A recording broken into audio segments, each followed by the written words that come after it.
1925 நமக்கு தெரிந்த காலம். அந்த 25ஆம் ஆண்டு தான் RSS தொடங்குகிறது.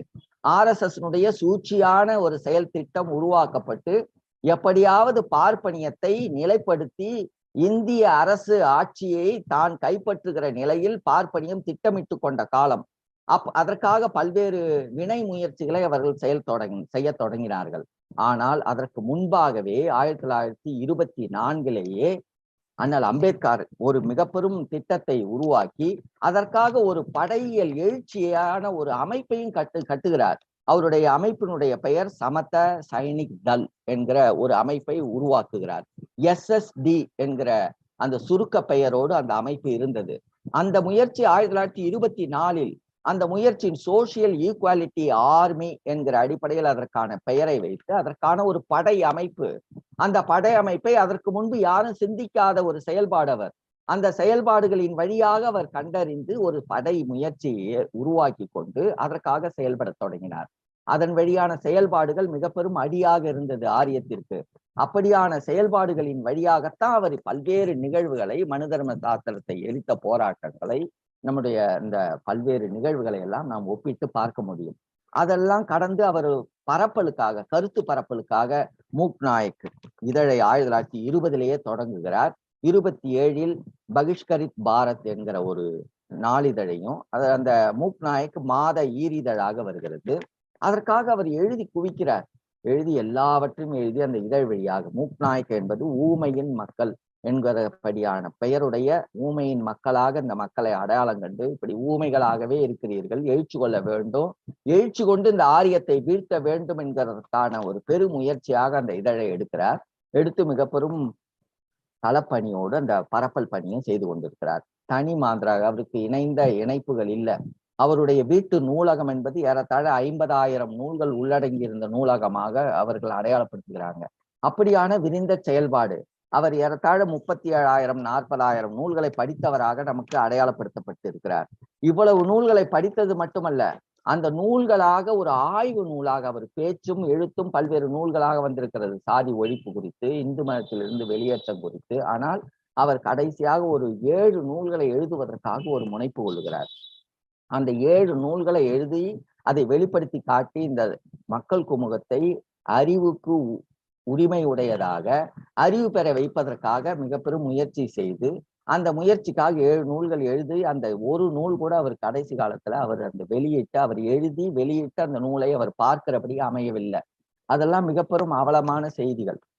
அப்படியாக அவர் எழுதப்பட்ட நூல்கள்ல புத்தரும் தம்மமும் அவருடைய கடைசி நூல். அதை எழுதி அவருடைய இறுதி காலத்துல கூட நாளை மறுநாள் இறக்க போகிறார். இன்றைய நாள்ல அந்த நூலினுடைய படியை கொண்டு வர சொல்லி அதெல்லாம் பார்த்ததாக பதிவு இருக்கிறது. அதுல 7 நூல்கள், அவர் எடுத்துக்கொண்ட 7 நூல்களும் மிக முகாமையான நூல்கள். அந்த 7 நூல்கள்லையும் நாம் இங்க கருத்துக்கு எடுத்துக்கொள்ள வேண்டியவர்கள் 2 நூல்கள் மிக கட்டாயமாக எடுத்துக்கொள்ள வேண்டியது. அதுல பண்டைய இந்தியாவில் புரட்சியும் எதிர்ப்புரட்சியும், இந்து மதத்தின் புரட்டல்கள், இதெல்லாம் மிக முகாமையான நூல்கள். அந்த பண்டைய இந்தியாவின் புரட்சியும் எதிர்ப்புரட்சியும்ங்கிற நூல்லையும் சரி, அந்த நூல்ல சேர்த்து இணைத்து கொள்ள வேண்டும் என்பதற்காக 2 புகைப்படங்களை அவர் தேர்வு செய்கிறார். அந்த 2 புகைப்படங்களை அந்த நூல்ல எப்படியாவது சேர்த்து விட வேண்டும் அப்படின்னு அவர் குறிப்பு எழுதி வச்சிருக்கிறார். அந்த 2 புகைப்படங்கள்ல ஒரு படம் அவருக்கு கிடைத்து விடுகிறது, இன்னொரு படம் கிடைக்கவில்லை. இதையும் எப்படியாவது சேர்த்து தேர்ந்தெடுத்து அதுல இணைத்து விட வேண்டும் என்கிற குறிப்பு வைத்திருக்கிறார். அந்த நூல்ல இந்த 2 படம் இணைப்பதற்காக அவர் எடுத்துக்கொண்டதுல ஒன்று குடியரசுத் தலைவராக அன்றைக்கு இருந்த ராஜேந்திர பிரசாத்தினுடைய அவர் என்ன செய்கிறார்னா, கங்கை காசிக்கு போய் காசியில இருக்கக்கூடிய பார்ப்பனர்களை ஒரு இடத்துல நிற்க வைத்து, ஒரு தட்டின் மீது நிற்க வைத்து, அந்த தட்டுல அவர்களுடைய அந்த பார்ப்பனர்களுடைய காலை கழுவி அந்த தண்ணீரை எடுத்து, குடியரசுத் தலைவராக இருந்த போது ராஜேந்திர பிரசாத் அந்த தண்ணீரை குடித்திருக்கிறார். இந்த நிகழ்வினுடைய புகைப்படம் அம்பேத்கருக்கு கிடைக்கிறது. இந்த படத்தை எப்படியாவது அந்த நூல்ல இணைத்து விட வேண்டும் என்கிற செயல்பாட்டை அவர் அந்த குறிப்பை வச்சிருக்கிறார். அதே போல இந்த இடத்துல நம்ம இன்னும் ஒப்பிட்டு பார்க்கிற போது இன்னும் 2-3 செய்திகளை இணைத்து புரிந்து கொள்ளலாம். இதே போல பிற்காலத்துல வி கிரி என்கிற ஒரு குடியரசுத் தலைவர் இருந்தாரு. அப்ப சங்கராச்சாரி சென்னையிலிருந்து காஞ்சிபுரத்திலிருந்து தில்லி வரைக்கும் நடைப்பயணம் மேற்கொண்டு அந்த தில்லியில போய் அங்க குடியரசுத் தலைவர் மாளிகையில வி.வி. கிரியை சந்திக்கிற பொழுது அதே போல சங்கராச்சாரியை ஒரு தாம்பல தட்டத்துல, ஒரு பெருந்தட்டத்துல அவரை நிறுத்த வச்சு அவருடைய காலை கழுவி வி.வி. கிரி குடித்ததான ஒரு மிக பெரும் இழிவான பதிவு உண்டு. ஆக முழுக்க முழுக்க ஆரிய சார்புடைய நிலையில், பார்ப்பனிய சார்புடைய நிலையில் ஆட்சியாளர்கள் மிக பெரும் அடக்குமுறைக்கு, பார்ப்பனிய அடக்குமுறைக்கு ஆளாக்கப்பட்ட ஒரு நடைமுறையை எல்லாம் அம்பேத்கர் கண்டு கொதிப்படைந்துதான் அதையெல்லாம் இணைக்க வேண்டும். அதனால பண்டைய இந்தியாவினுடைய புரட்சியும் எதிர்ப்புரட்சியும் என்கிற நூல்ல இந்த படங்கள் இணைக்கப்பட வேண்டும்.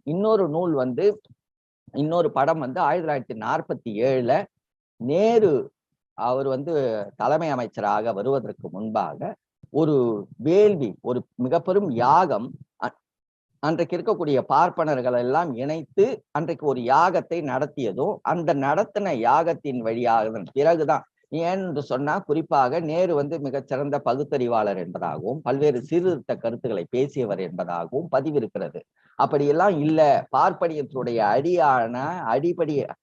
அடிமையாகத்தான் அவர் செயல்பட்டார் என்பதற்கான அடையாளத்தை சுட்டி காட்ட வேண்டும் என்கிற நோக்கத்துலதான் அம்பேத்கர் அந்த படத்தையும் இணைக்க வேண்டும் என்றிருந்தார்.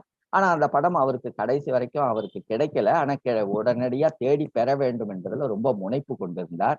அப்படியான பதிவுகள் எல்லாம் நாம பார்க்க வேண்டும். இந்த பதிவுகளை எல்லாம் தொகுத்து புரிந்து கொள்ள வேண்டும்.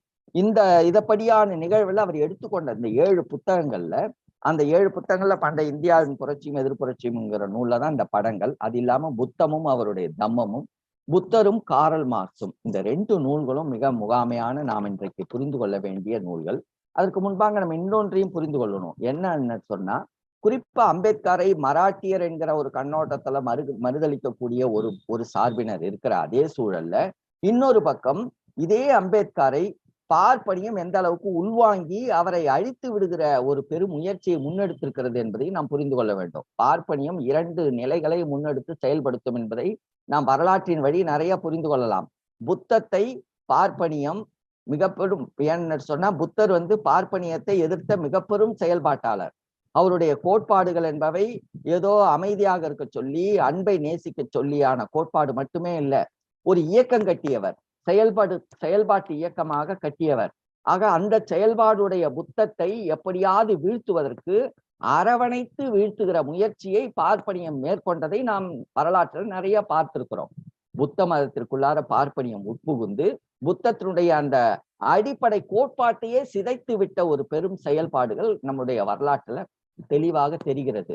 அது போன்றுதான் பலரையும் ஒன்று உறவாடி அதனுடைய உள்ளடக்கத்தை சிதைத்து அழிக்கிற பெருமுயற்சியை பார்ப்பனியம் மேற்கொள்ளும், அல்லது அந்த கருத்துடையவர்களை, ஆட்களையோ அல்லது அந்த கருத்தையோ அழிக்கிற முயற்சியை மேற்கொள்ளும். இந்த 2 நடைமுறையும் நம்ம நிறைய பார்த்திருக்கலாம். புத்த சமயத்தினுடைய பரப்பல்கள் கடுமையாக வளர்ந்த போதும், அதன் பிறகு சமண சமயத்தினுடைய பரவல்கள் தமிழ்நாட்டு அளவில மிக பெரும் அளவில் வளர்ந்த போதும், சமணர்களை, பல ஆயிரக்கணக்கான சமணர்களை கழுவேற்றி கொலை செய்த மிக பெரும் கொலைபாதக உணர்வு கொண்டவர்களாக ஆரிய பார்ப்பனியம் செயல்பாட்டாளர்கள் இருந்தார்கள் என்பதை பார்க்கலாம். இன்றைக்கும் RSS செயல்பாடுகள் எல்லாமே அத்தகைய செயல்பாடுகள் தான். RSS கோட்பாடுகளும் செயல்பாடுகளும் ஆரியத்தை நிலைநிறுத்துவது என்கிற உணர்வோடு மட்டுமல்ல, அது ஒரு கருத்தியல் இயக்கம் மட்டுமே என்று பார்த்துவிட முடியாது. அது ஒரு வன்முறை இயக்கம், மிக பெரும் வன்முறை செயல்பாட்டோடு தன்னுடைய ஆரிய கோட்பாட்டை நிலைநிறுத்துவதற்காக, ஆட்சி அதிகாரத்தை நிலைநிறுத்துவதற்காக செயல்படுகிற இயக்கம்.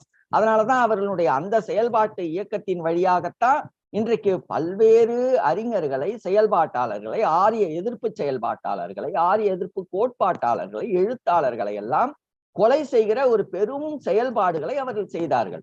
எப்படி காந்தியை கொன்றார்களோ, RSS திட்டமிட்டு காந்தியை கொன்றார்களோ, அதே போல கல்புர்கியை கொன்றார்களோ, கௌரி லங்கேஷை கொன்றார்களோ, அது போன்று எண்ணற்ற கருத்தாளர்களை, செயல்பாட்டாளர்கள் எல்லாம் திட்டமிட்டு கொலை செய்தவர்கள் RSS செயல்பாட்டாளர்கள். அதற்கு முன்பு நமக்கு நன்றாக தெரியும், வள்ளலாரை அவர்கள் தீயிட்டு கொன்றுவிட்டு அவர் ஜோதியோடு கலந்து விட்டார் என்பதாக ஒரு அறிவிப்புகளை செய்ததோ, பல்வேறு செயல்பாடுகளை உறவாடி கெடுப்பது அல்லது உள்நுழைந்து அதனுடைய உள்ளடக்கத்தை சிதைப்பது, இந்த 2 ஆரியத்தினுடைய சூழ்ச்சி செயல்பாடுகள். இந்த சூழ்ச்சி செயல்பாடுகளுடைய ஒரு வடிவமாகத்தான் அவருடைய அண்மை கால நம்ம திருவள்ளுவனுடைய செயல்பாடுகளுக்கு உள்புகுந்து எப்படியெல்லாம் நாகசாமி உள்ளிட்டு, தருண் விஜய் உள்ளிட்டு, மோடி உள்ளிட்டு திருக்குறளை தன்வயப்படுத்தி அதை சிதைக்கிற முயற்சி எடுத்துக்கொள்வது போலவே அம்பேத்கருக்கு உட்புகுந்து அம்பேத்கருடைய கருத்தாடல்களை சிதைக்கிற ஒரு பெரும் முயற்சியை பார்ப்பனியும் எடுத்திருக்கிறது என்பதையும் விளங்கிக் கொள்ள வேண்டும்.